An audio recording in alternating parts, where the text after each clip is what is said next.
Hello, everyone.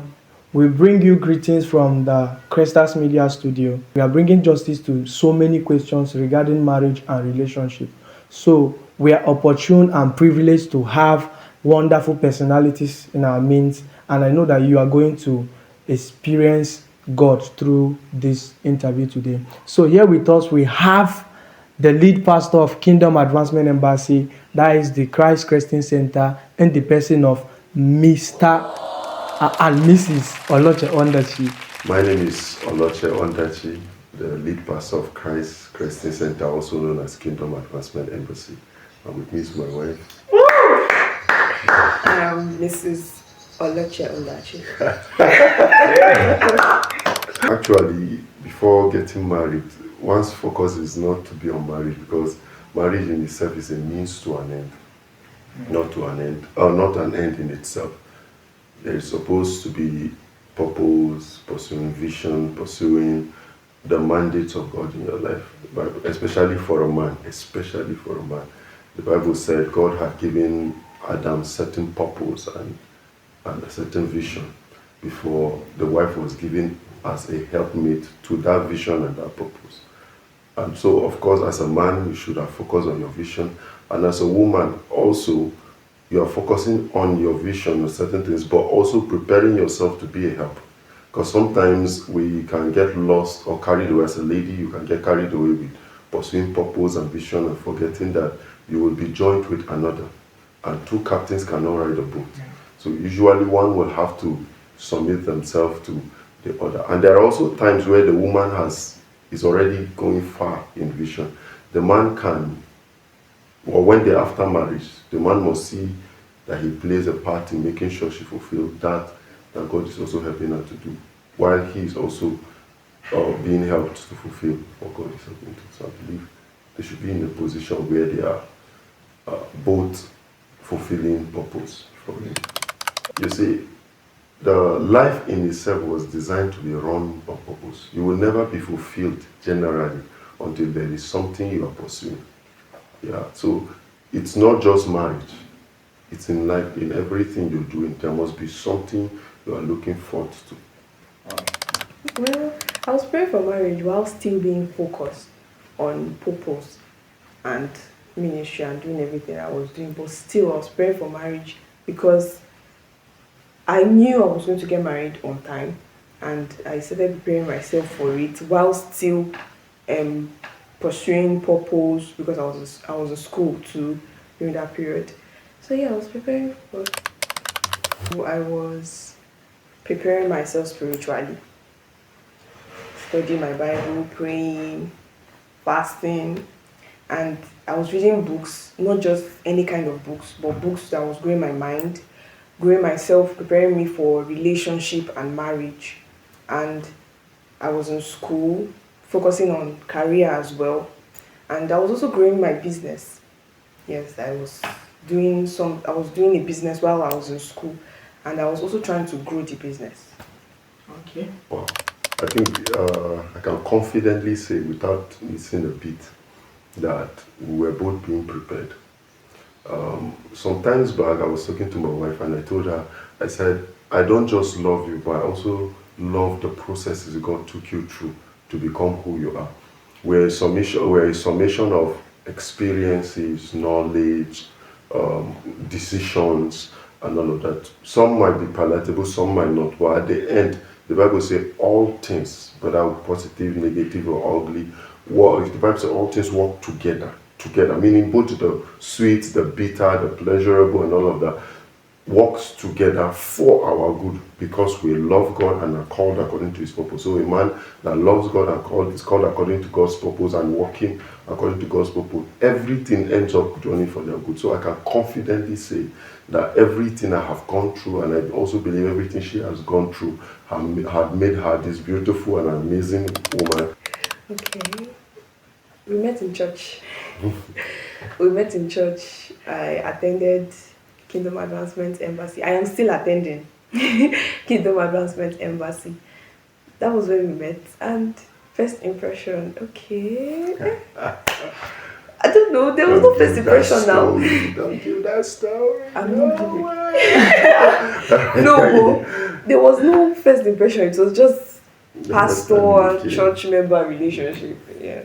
The first impression, I felt that is after attending service for the very first time, and at times when that day is teaching, it can be playful even on the altar. But that day he was not really that playful. He was serious. I think some people had offended him, and he was not saying he will kill everybody. He even did the hand, he will kill everybody. I went back and I told my friend that invited me, what kind of pastor do you people have? It's too rude, it's harsh, I cannot attend that kind of church. So yes, that was my first impression. I was scared of him. How would you threaten to kill? How would you threaten to kill your members on the altar? But thank God I came back. It was funny. It was calm, quiet.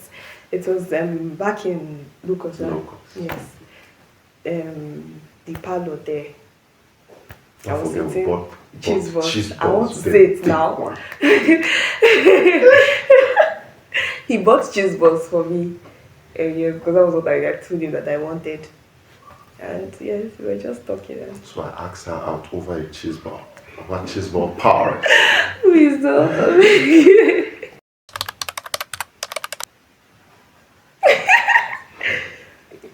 It's me, Abby. Are you okay? I did. She noticed me first. Not noticing like that. Not notice. Basically, okay, let me say the Lord started speaking to her first. No, so it wasn't me, it was the Lord started speaking to her. Okay, before then I was in a relationship, and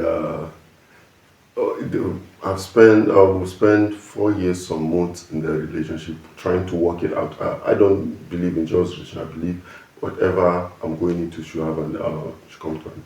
But because of tribal difference and some dramas like that, so I was also struggling to let that go. So to that extended the whole listen. So after ending that relationship, because of course there was no way forward, I was still trying to nurse myself and that season I was still praying, and the Lord was already laying. I think from even February, she had started noticing about that. So. Okay, let me start first since I started noticing first. It was after the retreat we had in February, in-house retreat we had in February, and the prophecy was given. So I started praying towards it, and I started getting the revelation that it's him, or it's God. He's the man of God. He's the man of God. So it was funny because how would you just start praying for a life partner and you're seeing your pastor? So it was a very weird one for me. She anointed her head with oil so that that demonic thought will go. She binded and casted. Oh, I did a lot of things. Fasted and. This was not funny. Alright. I think from around March was when you started getting the convictions, the visions and this.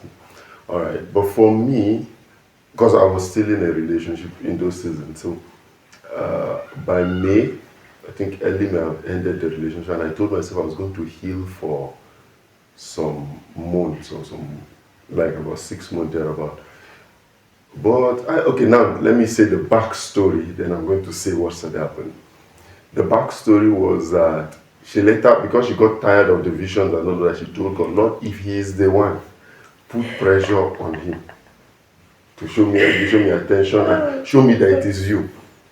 Now, this is what started happening to me. I told myself nothing in relation. I've told the Lord, don't worry, I'll be fine, and we'll talk about it. But from around May, yes, middle May towards the ending, I started noticing that I was very attracted to her. I did as much as I could. And not just that, I started noticing that I wanted to know how she was doing, how she was, that she's fine. We could. And then I hardly chat, but I found myself trying to chat with her, and I'll be chatting her, I'll be telling her, please, I'm sorry. I just found that I was always being drawn to her. Help, I'm not disturbing you. Not knowing that she was seeing answer to prayer. And me, I was like struggling to like, no, Lord, I prayed about it, did everything, but I noticed I was really being attracted. So I had to take out time to tell the Lord, Lord, what are you saying? I told you I wanted to heal first before this. But the Lord was, that was when the Lord started laying in my heart that she is the one. And that is not just that. Even when the Lord was doing that, I still did not give it much. Listen, we continued the chatting, but something happened that changed the whole narrative. A certain incident happened that she was wrongly accused by both myself and people around her biological parents, her brother, were accusing her based on some wrong information. So in that season, okay, not in that season, that night, right, I saw her reaction to accusations and all of that. Okay, this is something that she was supposed to be angry about. She's supposed to be offended, bittered about. But she was crying and laughing. I was like, how do you feel about it? She says, it has happened. Well, there is nothing I can do. And God will vindicate me and all of that. So the way she handled offense was that it was the day I saw how she handled offense that I knew that this must be my wife. So basically, the way she handled anger, the way she handled wrong accusation, the way she handled, yes, she was, her brother was one of the people that caused the whole thing. So she sat down with the brother, I was with her and with the brother to really find out the whole story. And the way she was talking to her brother was what thrilled me. I was just imagining, this is somebody that accused you, this is somebody that made the whole, your family, even her family, to accuse her wrongly and all of that. But she called him and she was like, guy, why did you do this and did this? And the guy brought his own point, which was not also wrong. It was just wrong, or let me say misinformation between us. And he was talking. And I was like, I don't think I would have handled it with that level of calmness. So for me, if there was a turning point where I finally made up my mind that I should be the one I would get married to, was that incident. So basically how she handled that was it for me. Alright, the answer is both yes or no. When I say yes, for me to say yes, there must be a sign. The sign is not open vision, there must be this and no. The sign there is conviction. The Spirit bears witness with our spirit. So if the person is right, the person is willing to bear witness with your spirit. And it doesn't mean there is no other person is right for you, no.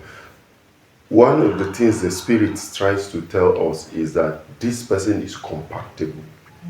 And like he told Elijah, there are still 7,000 people that have not bowed their knees to bow. Yeah. So I can say confidently there are still 7,000 people prepared that God can still use. If one, the one that is compatible to you says you are not the one. Okay. There are still many others, and they are not even far from you. That's the truth.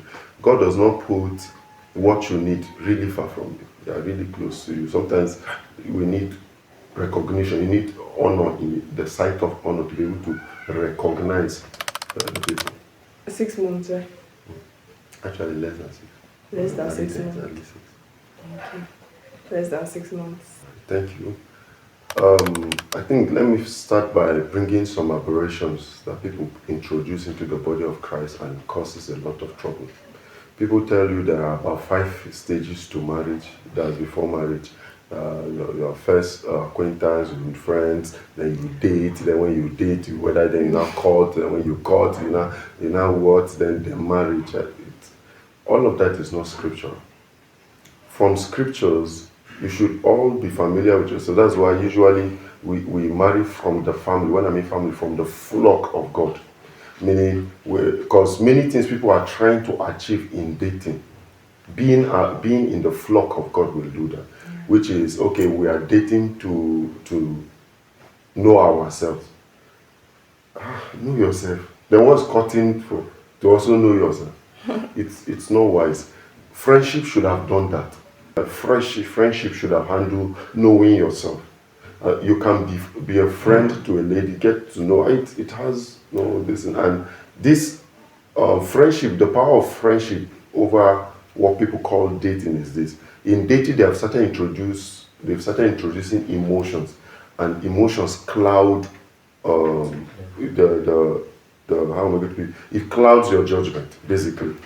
But when you are friends without emotional attachment, it's easier for you to know someone. Are you following? Then the person you know, you should have known their values, not by what they said now, values from how they react to things, and all of this can be found in the friendship level when there is no. It's supposed to be that from the friendship level is when you can now say, I found out that this person's value is good, or let me say relates with mine and all of that. Then whatever step you are taking from there should be with a clear motive of marriage. If I'm seeing that I'm compatible, I'm seeing that this person is good, and I'm already sensing led or feeling led to this person, I don't come to say, okay, let's cut and see whether it is going to work. That's wrong. It's supposed to be that from friendship you go to cutting. That's if you are seeing marriage as the end. So what does cutting do? Cutting is where we will actively begin to work towards marriage. Actively. Not now, I some people do this passive courtship. I've never been in support of that. That's why even in Kingdom Advancement, as Christ Embassy, Christ Christian Center, we say it this way, that your courting should not be more than 2 and 1.5 years. Whatever you're doing should not be more than 1.5 years, because you a lot of emotions is already in there, and there is tendency for lots of compromises and all of that. And you hear somebody courting for 2 years and they are not doing again. What are you not doing again? So am I saying all courtship leads to marriage? No, but all courtship should focus towards marriage actively. So the man should start knowing her family, and the woman is knowing the other family, and all of that. And so all the processes of marriage, courtship is not just we courting and nobody knows. No, courtship is intentional. All authorities are involved. I'm talking about spiritual authorities, your biological authorities are now involved. So if we do it the kingdom way, we won't be having a lot of these dramas we're having. Because if my spiritual authorities are involved, because for instance, I was telling her, even if I ask you out and after all of that, you must go back. Before she answered me, that was the reason for the 3 days gap. She had to go back to her authorities to meet them or to speak with them, both biological and spiritual, and their response, because they are part of this courtship. And before them, of course, I've already informed my spiritual father, and he has done his own survey and all of that. And I've also involved some friends and some family loved ones in it. So from my side, it has been done. So she must go back and settle with her own people before coming. And so her answer or her response to me is not just from her, it's also from her authorities. So it makes courtship truly to an end. But when we just do it secretly and say, baby, I love you, and you too, you love me, power, yeah, let's continue, you can have many heartbreaks and many dramas. So I'm just saying that to say, courtship is to an end. It's not let's try and see. Courtship is intentional. It involves authorities, all right, to make sure to see it to an end. But of course, we know that certain things can happen. Even a few days to marriage, things can still happen. People will not get married. So we understand that, but let it be intentional. That's where we're driving. All right. When I asked her out, she was already preparing for her exams. That's few weeks and exams. So of course, after the exam, she went back to her family. So let me say, nature has already created a boundary. Yeah, so I can travel to see her once in a while, and she also comes once in a while. So let me say that distance was already created. I was because like I said, courtship was intentional.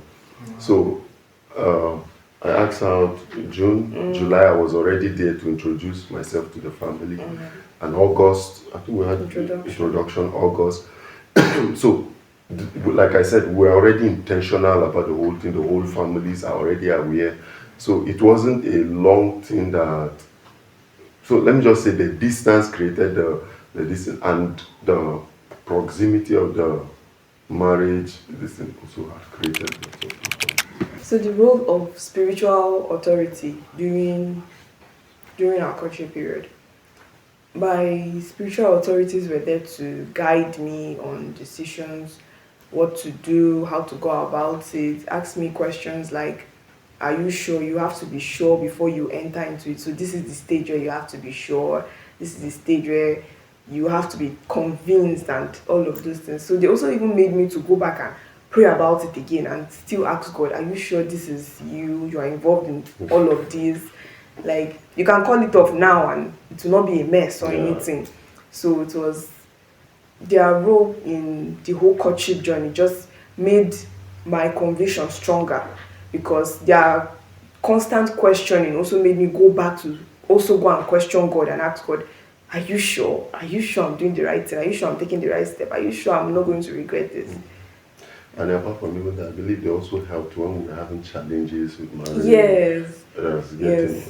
When we were having family trauma and all of this, they also helped to, after asking you all the are you sure questions, now they'll be like, since you are sure, stand your ground, pray about it. It was interesting. It was an interesting season. Because we had the challenging working passes. Yes. For me, rules of mentors and spiritual leaders in marriage cannot be overemphasized. Cannot be. Except you are not yet serious. For me, like my wife rightly said, it helps you to be convinced and to be sure that you are willing to take the decision. That's one. Number two, they also provide for me counsels, advice, and guidance on how to go about all of that. Thirdly, they also provide for me a cover. Let me explain it this way: a cover, because when I was getting married to my wife, or whoever anybody will be getting married to, the lady must be sure that she's also defended. She must be sure that your authorities are also aware of what is happening. Because one of the major need of a woman is security. She needs to know that she's secured in this relationship. She needs to know that it's not just you and her, it's also you, her, and your authorities. Because if she's not secured, there will be a lot of dramas. But if she's secure, she knows that, okay, when you mess up, there's somebody I can talk to and you do this. So it provided for me the cover for her to be able to be safe. It helps me to let her know that I'm serious. I think that's just what I'm trying to say. It helped me they helped me to let her know I'm serious. And they all called her to let her know that we know about this. It's not just him asking you out. Before he even did, we knew about it. And so we've been waiting for you. It also created for her the acceptance she needed. Because every woman wants to know. Every woman knows that she's not just marrying you as an individual, but she's marrying the system that made up you. So the system must also accept her. So they also helped me to let her feel accepted. I think for me, those are the major. They also encouraged me to be sure about the decision. They were happy for me. They were happy with, of course, the fact that one of their friends is getting married is something you'll be happy about. But despite the fact that we are happy that you are getting married, are you sure? So, yeah, my friends were there for me spiritually. I'm sure they also prayed with me. I can say one person, because she reached out to me and she was like, okay, she prayed about this one, she's sure God is in it. So yeah, my friends played an important role as well. That's why it's good to have godly friends. Have friends that can pray with you. Exactly. The roles of friends. I had some friends that were quite prophetic, especially those who were around for the retreat. So they had started perceiving it. And so, number one, they helped me in affirming what I was perceiving. And number two, they were also encouraging. One of them was around literally every step of the way. The traditional, the white. It was just around days before. So they have been encouraging. They've been encouraging. They helped me in confirmation, in encouragement. I think for that, that's the major. Yeah, that's surprising.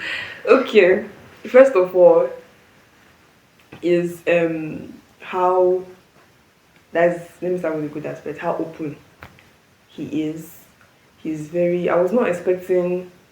You know, I don't even know how I want to put it, but like man of God kind of character and like that. But surprisingly, he's not like that at all. At all.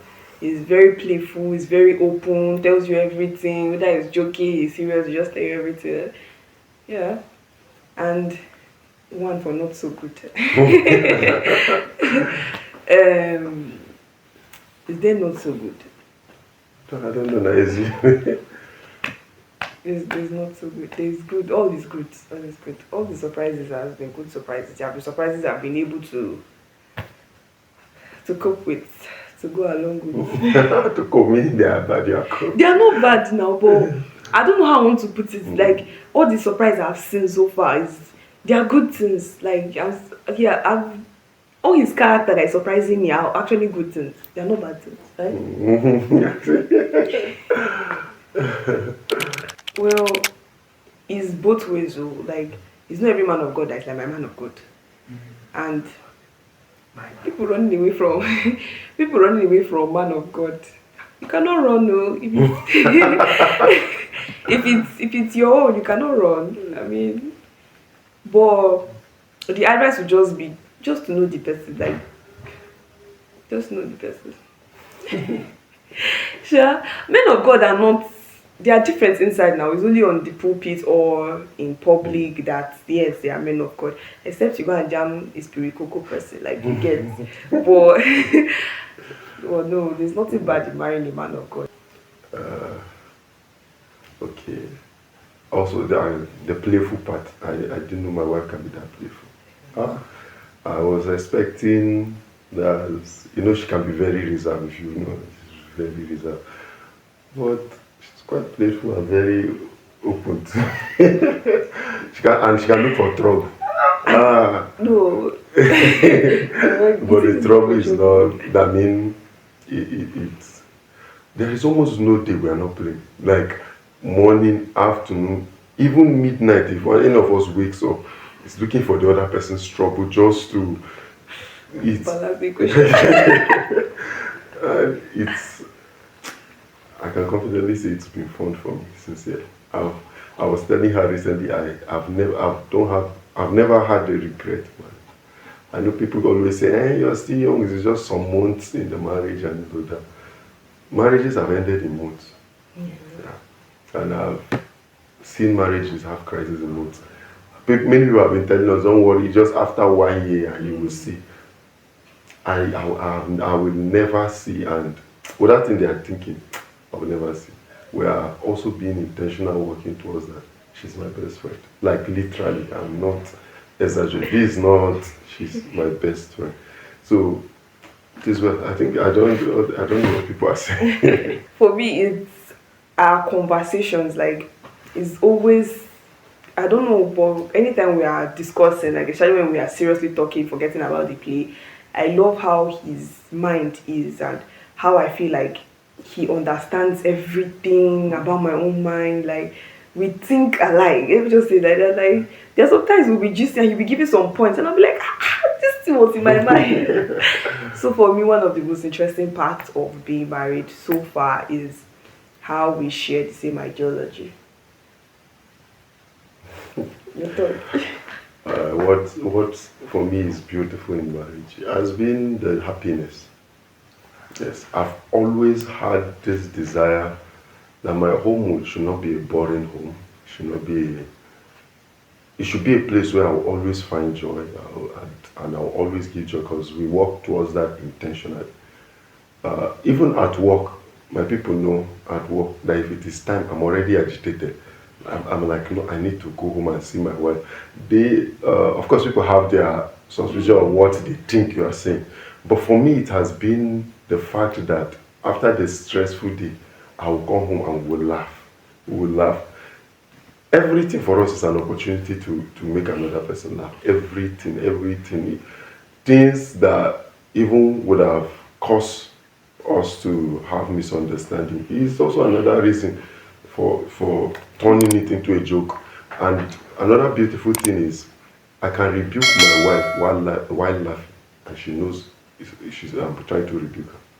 Like I can do like, baby, this thing is just, and we are laughing about it, but she's intentional to know that this one he's actually correcting me, even though he's doing it jokingly. And you will notice the next time she has changed from it. I mean, seeing somebody aligned so well has been, I don't know, the values, like she said, the values are similar. For me, that's it. The communication flow has been very beautiful. Like we communicate over everything, even with eye. So it also has to do with our understanding of each other. Like we understand each other, we understand body language, eye look, everything. So communication is. I always want to talk to you. You always want to talk to me. So yeah, it has been a beautiful one. So your turn.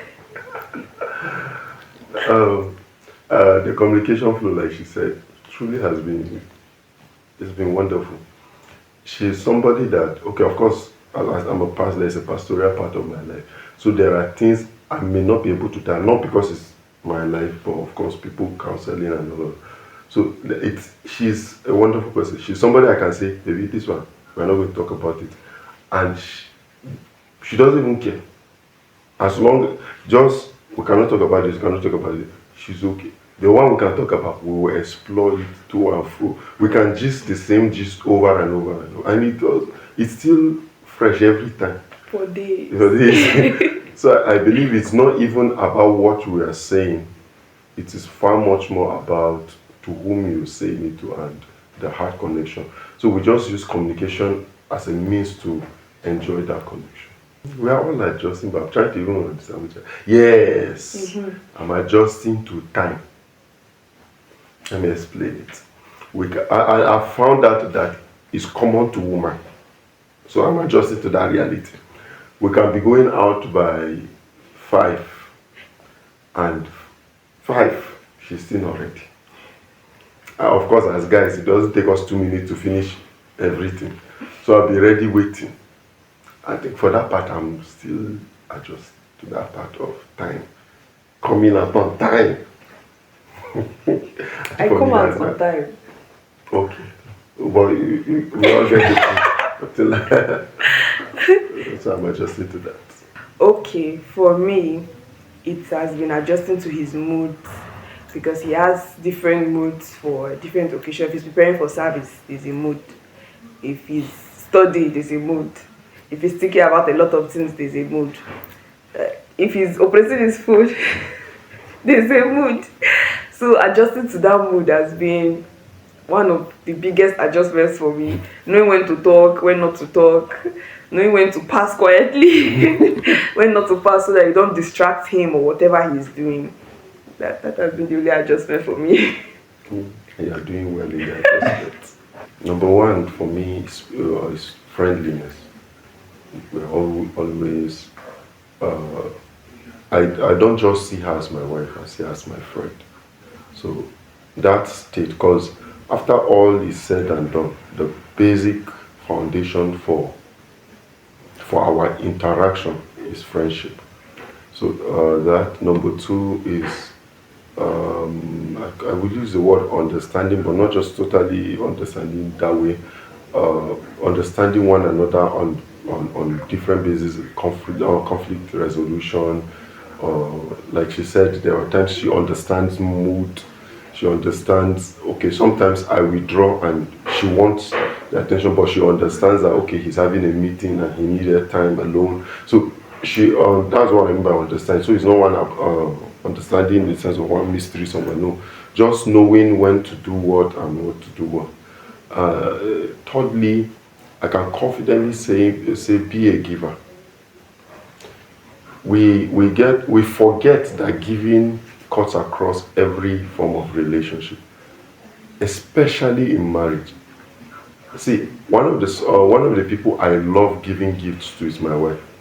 She knows how to appreciate, and personally, I always think of how to give her something, how to buy her something, how to. Uh, Sometimes, if I'm coming from work, I always try to make sure I am coming with something. It might not always happen like that, but thus far, I'm trying to build it as a discipline to always have something to give my wife. So I'm saying that to say giving is an integral part of relationship of marriage. So any marriage that don't give, meaning giving is not coming from the husband to the wife, from the wife to the husband, and I'm talking about giving in every form. That generosity, if it is not there, it affects marriage. People have always been saying nobody is perfect, nobody is perfect, but now I don't just know that statement. I understand and I very well know the statement that nobody is perfect, because, and even the fact that nobody is perfect, my husband is always still willing to work towards perfection, work towards what I like, how I want him to behave. I mean, there are times you just wake up and ask me, am I doing this well? Do you have any complaint? Is there anything you want? Are you sure? Like she said, patience for me is one of the most profound ones.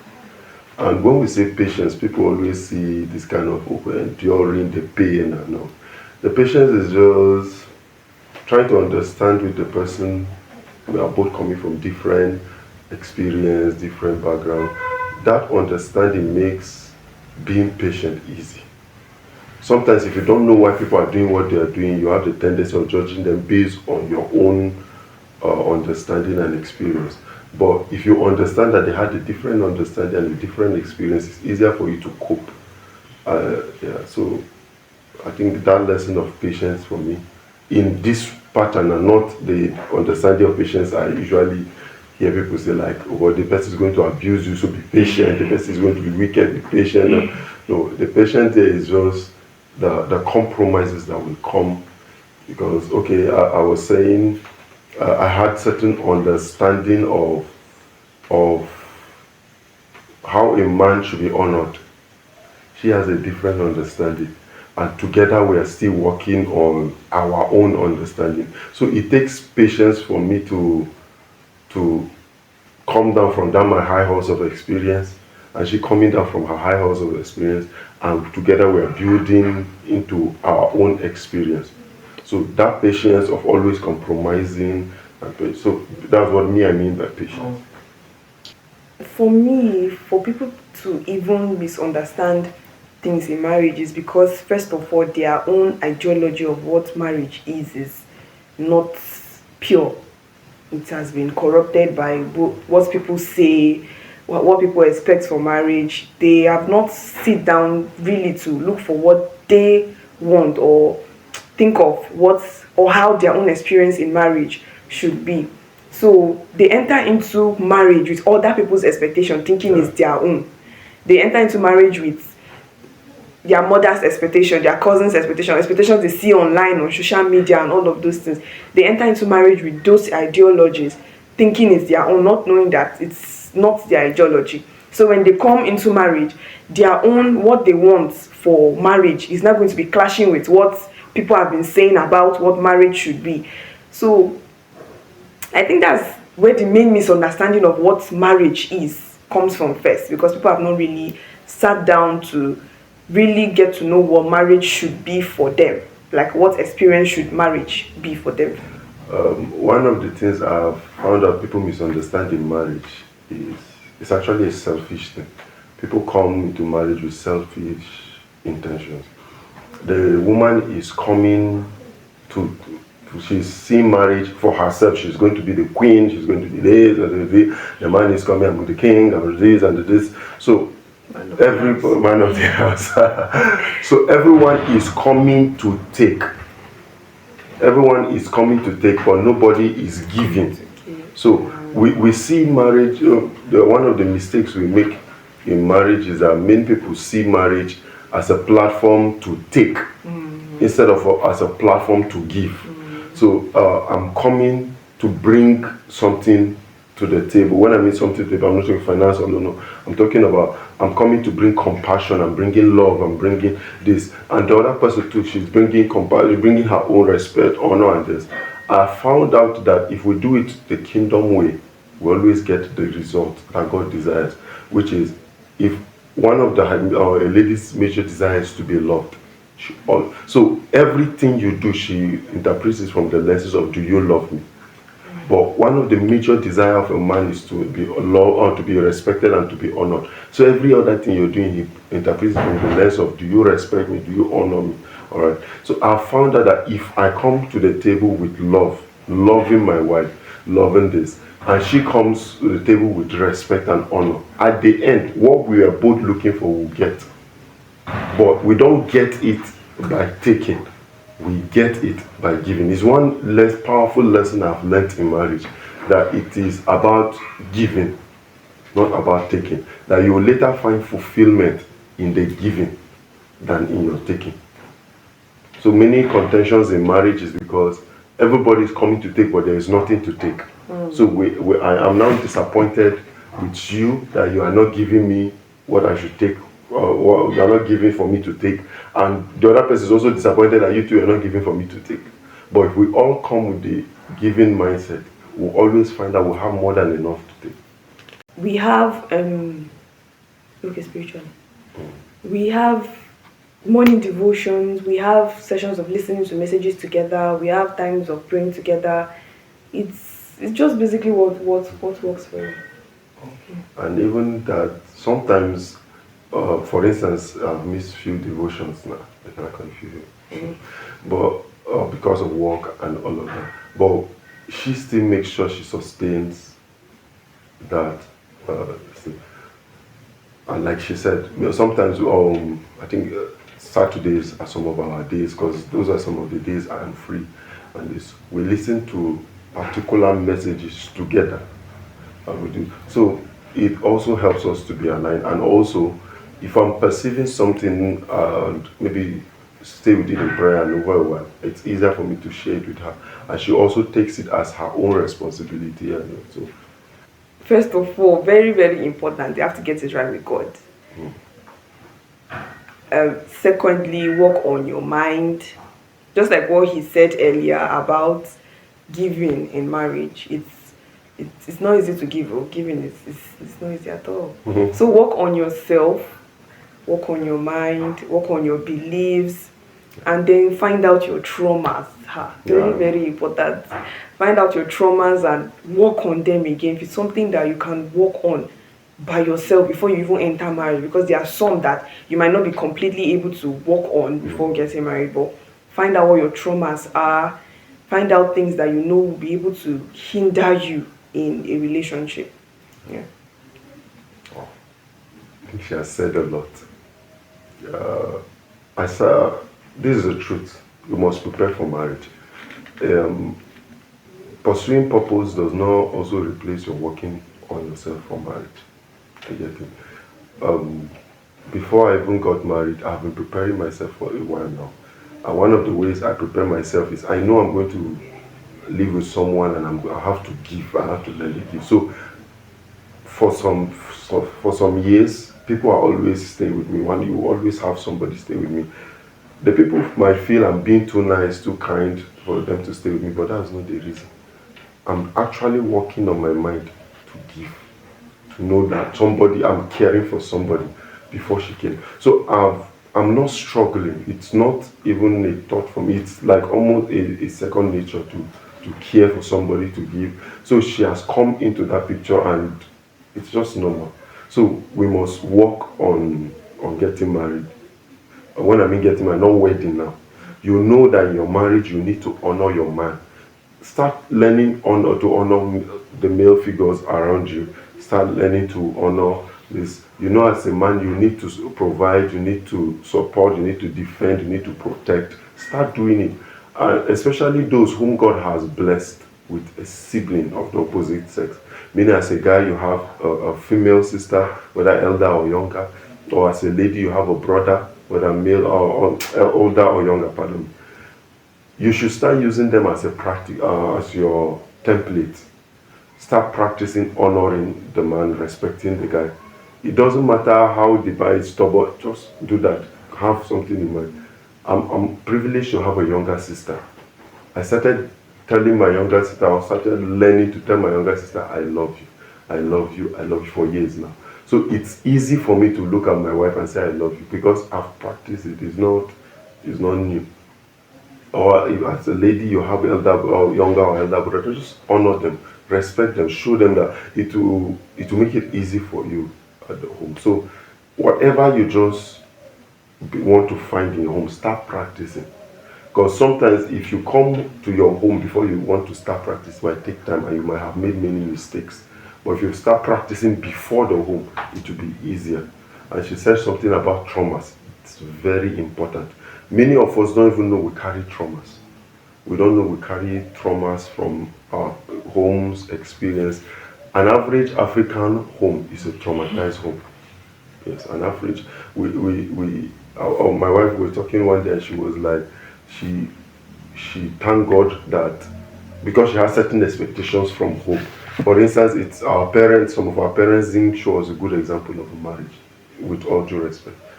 But they shout at each other, do all of that, embarrass each other, and it's almost like it's normal. This morning I was making jest of her. I was like, we'll go and live in the village. So that if you say anything like this, I will just shout, hey, village people. Then she'll be rebuked for it. Then she was like, okay, what if I'm the one that shouted at her? I said, by the way, men were always right. I see in all of these things, it has built traumas. So we're using it to play, to bring ourselves to the awareness that these traumas exist. All right, so it's important that we deal with these traumas. Some men are so obsessed about respect. It's okay to respect, is our nature, but there's a level of obsession we have towards the respect that is not godly. So those are also traumas. Let's deal with them. So for ladies, first of all, work on your character. Very, very important. Nothing like the one that is meant for me, will like me the way I am.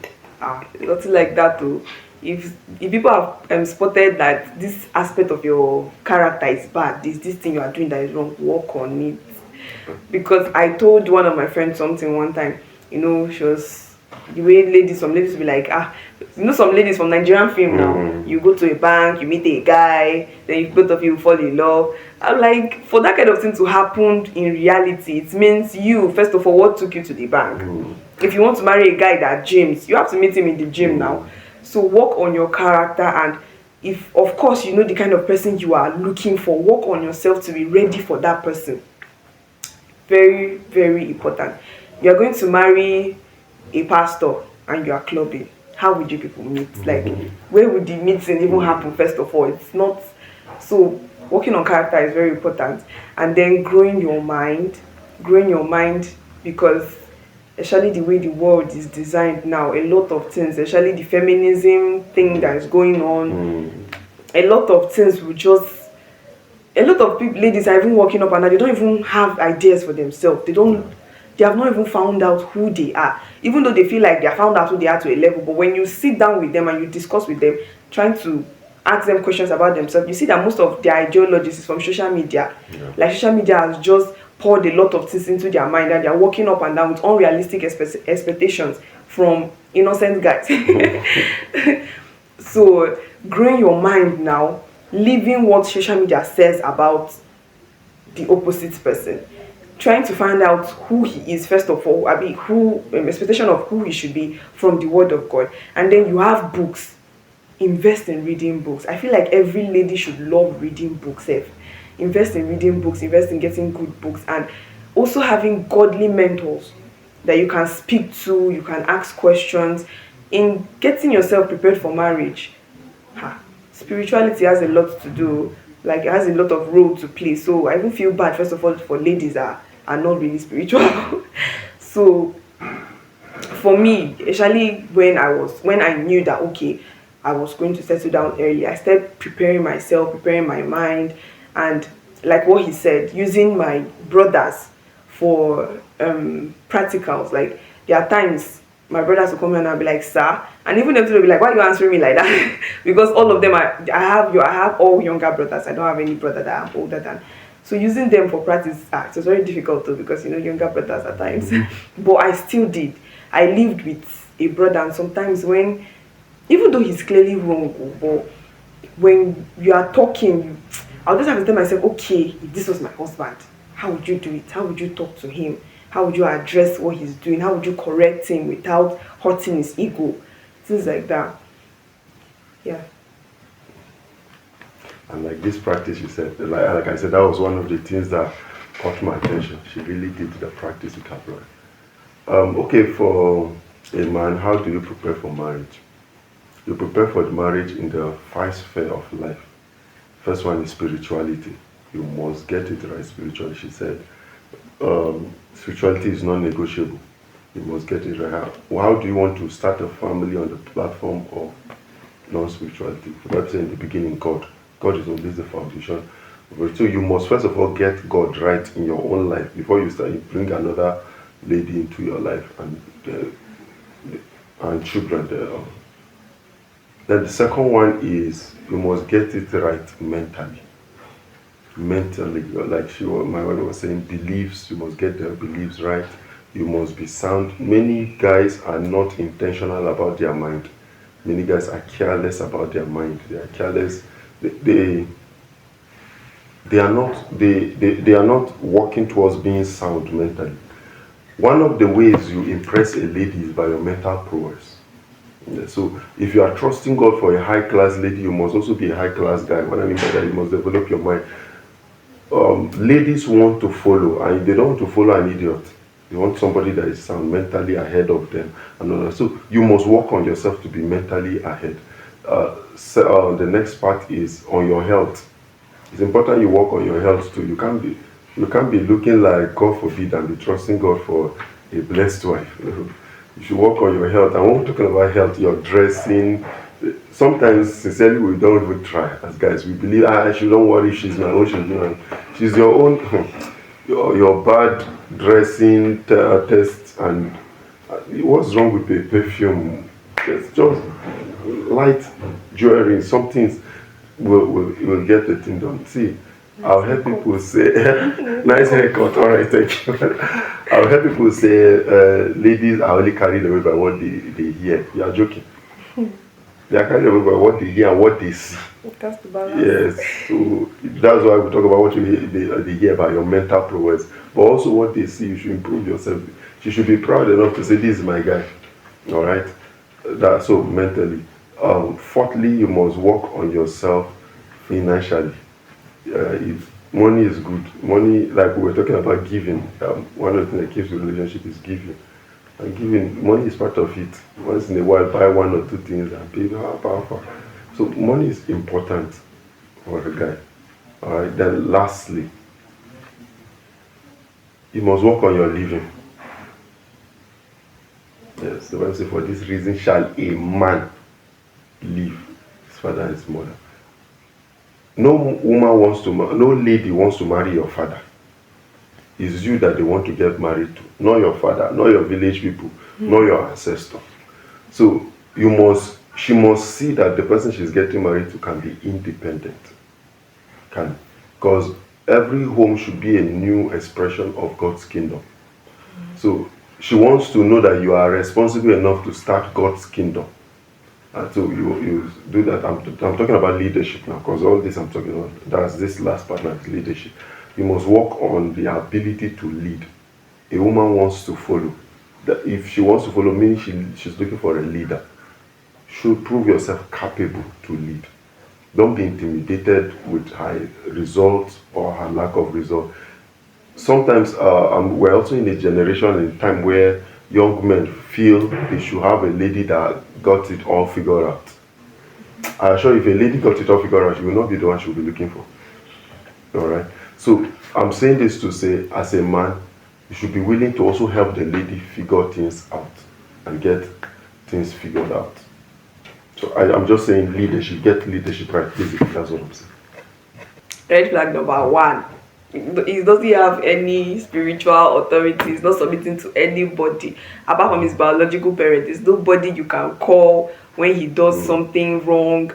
That is a very serious. He's not accountable to Yeah. anybody here. Accountability. So that is a very big red flag for me. First, for him to submit to have a spiritual authority under him. I'm sorry, above him. For him to be under a spiritual authority, it means he's a God-fearing person. So I don't want to say God-fearing as anything, because that one is something that we cannot even negotiate. It has to be there now. You have to be a child of God. So for me, first of all, is he doesn't have any spiritual authority that he's submitting to that he can be accountable to. And secondly, if he's not willing to change, like, people say things about women being the ones that, okay, since she's one marrying into a new family, she's supposed to be the one that is supposed to be changing, to adapting to the man. I'm looking for one word to just name it, but I'm not getting any one word, so let me just explain. If the man is not willing to also change for you, that is a red flag too. Is there a one word for it?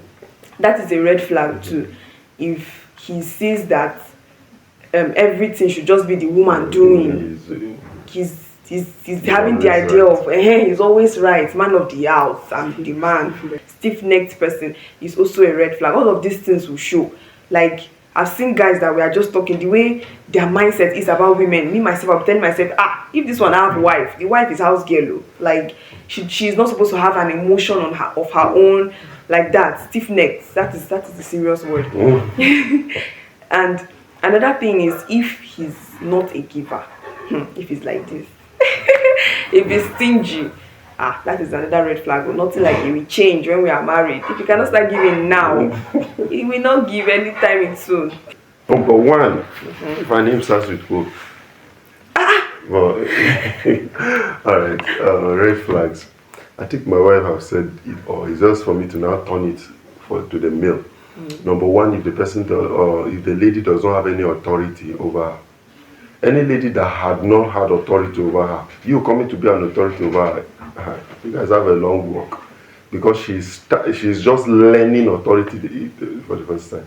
That's why I recommend you watch out the lady's interaction with her biological parent and her spiritual authority. Look at how she relates with them. Does she value them? Does she value authority? Does she see authority as a good thing? Especially in this time and days where feminists are saying a woman can be doesn't need any authority. She can also be an authority in the house herself, in the sense of being the head. So you must watch out for that. Number two, teachability. Any lady that is not teachable, just leave it. There is no two ways about it. She must be teachable. She must be willing to, like my wife was saying, adjust to new things. The way they do things in my wife's house is not the way they do things in my house. And as funny as it sounds, sometimes the things we are doing in our house are things that they are not being done in her house and are not done in my house. And we must institute it because that's the right thing. So you can see teachability coming in place. Lastly, like my wife said, she must be a giver. Ladies have been trained to see that men should only be the ones giving, forgetting that as a woman you must learn to give. It mustn't be money alone, but you must be a giver by nature, both financially, emotionally, body-wise, in everything. You will find out later that if you don't know how to give, you will not know how to serve. Because some women see doing some basic home chores as labor instead of maybe service to each other. So if you are not a giver, you cannot serve another person. And when I'm saying serving, not being on that, there are things I do for my wife. So I think, and the home is our home, is not somebody's home. So if we don't learn to do it for somebody else to benefit, means for her to benefit or for me to, it can't work. So giving, that's why for me giving is it too. Alright, there is no singular woman for one man and singular man for a particular woman. If we say there must be, everybody has their missing rib. What if your missing rib now die? That means no more marriage for you. So you have married once and for all. But that's not true. The concept of missing rib is to show us, number one, the understanding of submission, understanding of placement, understanding of knowing that the lady or the man is not a different entity, but we are made from the same man. So that's it. But saying because you are my missing rib, you must be the one. No, no single woman for every single man. The Bible was talking about Elijah again.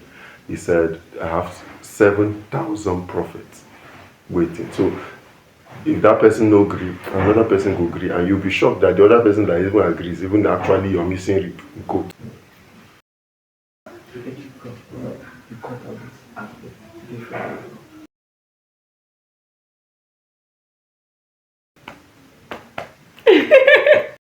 She said she loved me in Christ.